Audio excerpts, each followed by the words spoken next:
FIR portal મુજબ દાખલ થયેલ મોબાઈલ ચોરીના અનડિટેક્ટ ગુનાના આરોપીને મુદ્દામાલ સાથે ઝડપી પાડી અનડિટેક્ટ ગુનો ડિટેક્ટ કરતી સુરત શહેર સચિન પોલીસ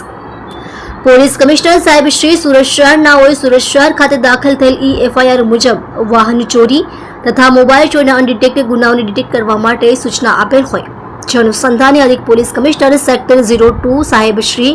તથા નાયબ પોલીસ કમિશનર ઝોન 06 સાહેબ શ્રી તથા મદદનીશ પોલીસ કમિશનર આઈ ડિવિઝન સાહેબ શ્રી નાઓના સીધા માર્ગદર્શન મુજબ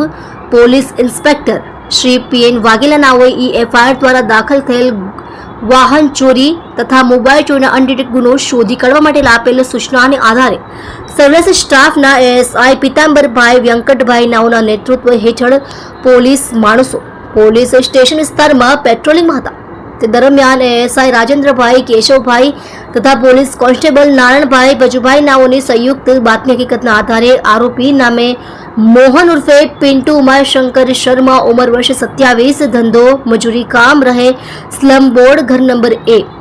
202 સચિન સુરત મૂળ ગામ જારી જૌરાઈ જિલ્લો બાંદા ઉત્તર પ્રદેશ નાઓને સચિન હોજીવાલા રોડ નંબર 04 પાસે જવાહરમાંથી પકડી પાડી તેની પાસેથી એક બ્લુ કલરનો સેમસંગ કંપનીનો model number Galaxy F22 mobile phone જેની કિંમત ₹9,000ની મત્તાનો મોબાઈલ ફોન કબજે કરી સદર મોબાઈલ ફોન બાબતે પૂછપરછ કરતા મજકૂર ઇસમે સદર મોબાઈલ ફોન સચિન સ્ટેશન બજારમાંથી નજર ચૂકવી ચોરી કરેલ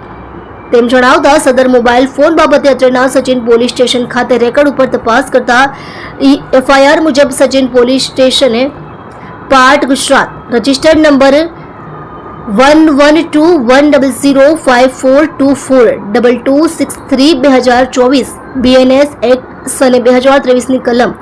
303(2) મુજબનો ગુનો રજીસ્ટર થયેલ હોય જે અનડિટેક્ટ ગુનાને ગણતરીના કલાકોમાં ડિટેક્ટ કરી ખૂબ જ પ્રશંસનીય કામગીરી ટીમ વર્ક દ્વારા કરવામાં આવેલ છે।